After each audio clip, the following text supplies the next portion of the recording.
2주차입니다. 2주차 인물로 보는 구속 세미나 2주차고 오늘은 가인과 아벨과 셋을 통한 구속사의 흐름과 하나님의 나라의 가치관에 대해서 우리가 좀 배워보도록 하겠습니다. 여러분들이 일단 좀 이해를 하셔야 되는 게 뭐냐면 구속사라는 개념이에요. 구속사라고 하는 것은 다시 말하면 하나님께서 하나님의 계획을 이루어 가시는데 이때에 하나님께서 사람을 하나님의 형상대로 창조하셨고 자유의지를 가진 존재로 창조하셨잖아요. 그런데 하나님께서는 하나님의 그 꼭두각시거나 로봇처럼 사람을 만드신 것이 아니라 자유한 가운데 하나님과 함께하길 바라시기 때문에 그 하나님의 그 기쁨과 하나님의 풍성함을 함께 즐거워하며 나눌 수 있도록 하시기 위하여서 하나님께서 이제 그 나라를 완성하시는 과정 속에서 하나님이 하시는 하나님의 백성을 만들어 가시는 과정이기도 하고 이때에 자유한 가운데 인간이 피조되었기 때문에 인간 역시 반응이라는 걸 할 거 아니에요. 그죠? 그 반응하는 거에 대해서 하나님께서는 그 일을 이루어 가시고 인간의 반응이 있는 것을 어떻게 바꾸어 가시고 하는 이 과정들, 그러니까 하나님께서 구원해 가시는, 다시 말하면 하나님의 나라를 완성해 가시는 과정이라고 좀 더 이해를 하시면 좋을 것 같아요. 그래서 여러분들 창세기 3장 15절 말씀이 원시복음이라고 하는 그 원복음이라고 하는 그 메시지인데 그 메시지 안에 구속사의 첫 약속이자 그 원복음이 거기에 담겨 있다. 이런 것도 조금 기억하시면 좋겠고 하나님의 섭리와 인간의 반응을 함께 포함해서 이루어져 가는 게 구속사구나 이렇게 이해하시면 좋겠어요. 로마서 8장 28절에 하나님을 사랑하는 자들에게는 모든 것이 합력하여 선을 이룹니다 라는 내용이 있죠. 그런 것들이 바로 이 구속사의 개념들을 우리에게 좀 알려주는 내용이라고 생각하시면 됩니다. 자, 그래서 지난주에 우리가 아담과 하와를 살펴보면서 구속사적으로 어떠한 역할들을 그 안에서 우리가 발견할 수 있는가라는 점을 배웠어요.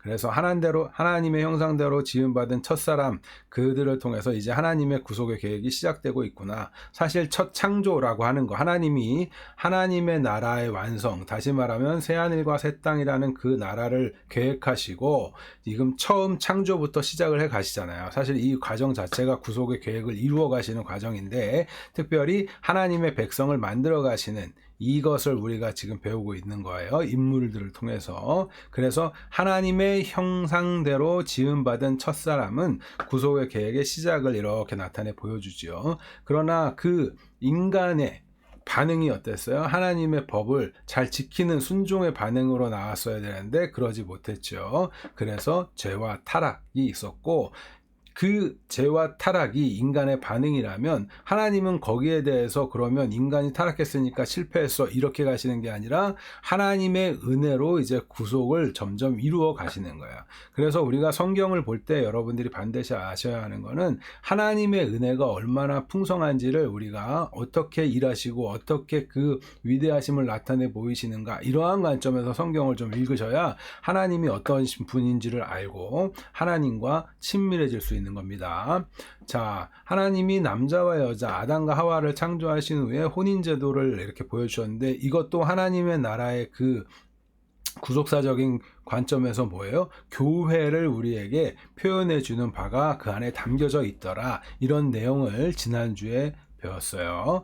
좀 기억해 보시면 좋을 것 같습니다. 그리고 또 이제 우리가 특별히 주목해야 하는 건 인간의 반응으로 나왔던 하나님이 하나님의 형상대로 사람을 지으시고 그에게 어떠한 법을 주셨는데 거기에 대한 인간의 반응이 죄였단 말이에요. 그죠? 그래서 이 죄라는 것은 결국 뭐냐면 나의 정욕을 쫓는 거예요. 하나님의 말씀을 우리가 그것을 우리의 법으로 받아들이고 그 말씀대로 사는 거가 필요한 것인데 하나님의 말씀에 따른 것이 아니라 나의 정욕에 이끌리는 삶을 살아가는 것. 그게 죄죠.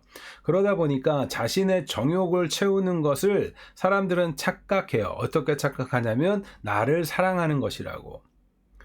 그것이 곧 나를 사랑하는 것이기 때문에 모든 것이 자기 중심적이 되고, 그러한 과정 속에서 하나님을 끌어내리고 내가 그 자리를 차지하려고 하는 그러한 마음들, 왜 내가 가장 최고여야 되고 내 만족이 가장 중요하니까 그러한 모습을 우리는 교만이라고 하는 거죠.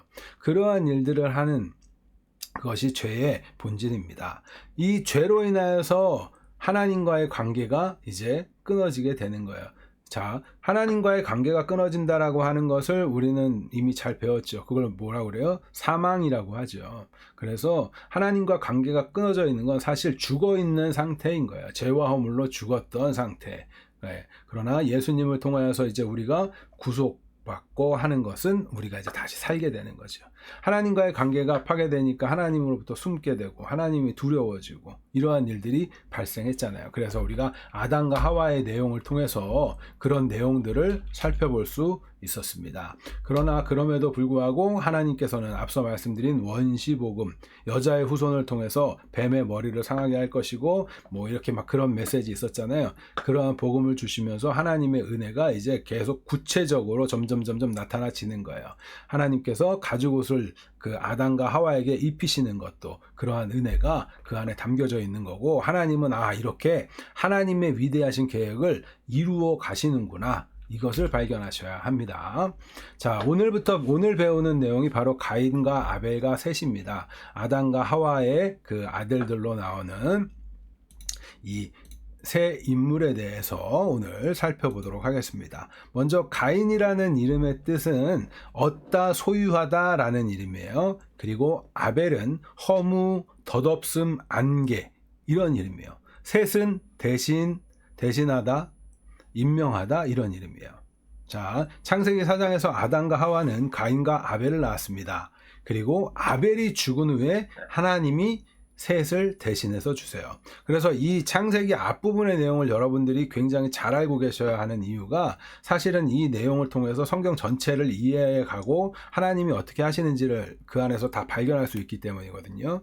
보면 가인과 아벨과 셋의 사건이 이렇게 크게 보면 이런 사건이죠.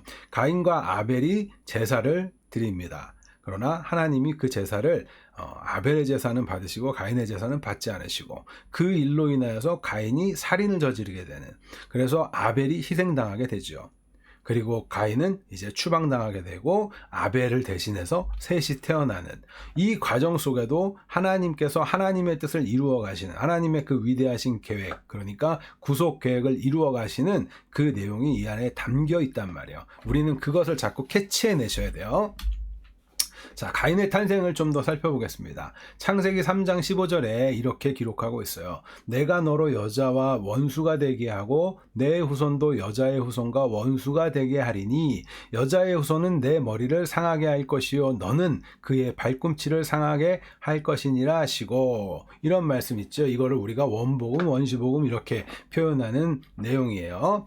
아담과 하와가 하나님께 범죄했어요. 그러자 이제 하나님께서 찾아오셔서 그들에게 이렇게 처벌을 하시잖아요. 심판을 하시죠. 그러면서 말씀해 주신 내용이에요.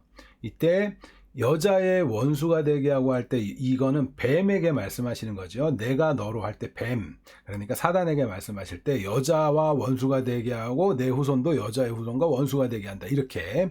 그러니까 우리는 이 안에서 신약을 알고 있으므로 우리가 이 여자의 후손이 예수 그리스도라는 사실을 알지만, 한번 이때의 이야기 속으로 한번 여러분들이 한번 들어가 보세요. 여러분들이 이때 딱 들어가서 이 입장이 한번 뱀에게 말씀하시고 나는 아담이 되고 나는 하와가 되어서 그 옆에서 본다고 생각을 해보세요. 여자의 후손과, 그러면 어떤 생각을 할까요? 나의 후손을 통해서 이렇게 이것이 이런 일이 발생하겠구나 라면서 자식을 기다리겠죠. 이 점을 여러분들이 기억하실 필요가 있어요. 자, 우리말 성경에서는 지금 이렇게 번역하고 있어요. 내가 여호와로 말미암아 아들을 얻었다, 이런 식의 표현을 하고 있어요. 그래서 그 말씀을 이렇게 생각하다 보니까 하나님을 통해서 가인을 얻었구나, 이렇게 우리는 이해하죠. 그런데 사실 원어는 그 표현이 아니에요. 왜냐하면 구속사적 기대를, 다시 말하면 하와가 기대를 하고 있었을 거 아니에요. 나의 후손을 통해서 이제 뱀과 원수가 되는, 그래서 그 머리를 상하게 할 것이고 이런 거를 기대하고 있었단 말이에요. 그런데 하와가 오해를 하고 있는 거예요. 어떤 후에 내가 그 후손을 바로 낳는다는. 그러나 하나님께서는 하나님의 창세전에 택하신 그 수, 그만큼을 채우시기 때문에 그 과정과 시간이 있는 건데 하와는 오해하고 있는 거죠. 그래서 원어를 보면 내가 남자 곧 여호와를 얻었다예요. 내가 남자 여호와를 얻었다요. 그러니까 내가 여호와를 낳았다고 얘기하는 거야. 이 일을 이룰. 그러나 사실 그 내용을 이제 보다 보니까 그렇지 않음을 알게 되죠. 그 사건이 바로 가인과 아벨 그 둘이 드린 제사에서 발견하게 되는 겁니다.